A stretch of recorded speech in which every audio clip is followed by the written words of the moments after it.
अस्सलामु अलैकुम रहमतुल्लाहि वबरकातुह। कुरान पढ़ते हुए कुरान में सजदे आ जाते हैं जिनको सजदे तिलावत कहा जाता है।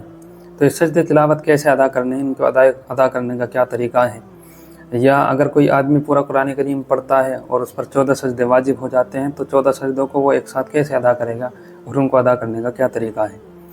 तो इस वीडियो में आपको बतलाते हैं कि अगर कोई आदमी तिलावत कर रहा है और तिलावत के दौरान कोई सजदा आ जाता है तो बेहतर तो यही है कि उसी वक्त में सजदा कर लिया जाए और उस वक्त में अदा करने के लिए किसी नियत की भी ज़रूरत नहीं है। आदमी तिलावत कर रहा है, जैसे ही सजदा आया फ़ौरन अल्लाह अकबर कहकर सजदे में चला जाए, 3 दफ़ा सुबहान रब्बिल आला पढ़े और अल्लाह अकबर कहते हुए उठ जाए और उसके बाद में अपनी तिलावत आगे शुरू कर दे। तो सबसे अफजल तरीका तो ये है। और अगर कोई आदमी तिलावत करने के बाद सजदे को अदा करना चाहता है तो उसका अफजल तरीका ये है कि आदमी खड़ा होकर अल्लाह अकबर कहता हुआ सजदे में चला जाए, बग़ैर नियत बांधे खड़ा हो और सीधा अल्लाह अकबर कहते हुए सजदे में चला जाए। 3 तस्बीह पढ़े, 3 तस्बीह के बाद अल्लाह अकबर कहकर खड़ा हो जाए। या अगर कोई आदमी बैठे बैठे ही सजदा अदा करना चाहता है तो बैठे बैठे भी अल्लाह अकबर कहकर सजदे में चला जाए और उसके बाद में अल्लाह अकबर कहकर वो उठ जाए।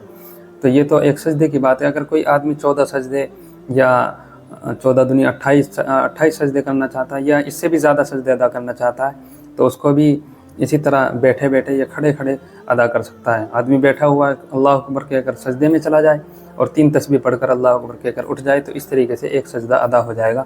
तो हर एक सजदे को गिनता रहे तो इस तरतीब से 14 सजदे भी मुकम्मल हो जाएंगे। तो ये कुरान के जो सजदे हैं उनको अदा करने का ये तरीका है कि आदमी तिलावत करते हुए सजदा कर ले या फिर अलग से तिलावत से फारिग होने के बाद में अल्लाह अकबर कहकर सजदे में चला जाए और तस्बीह पढ़ने के बाद में अल्लाह अकबर कहकर उठ जाए। तो इस तरीके से सजदा अदा हो जाएगा।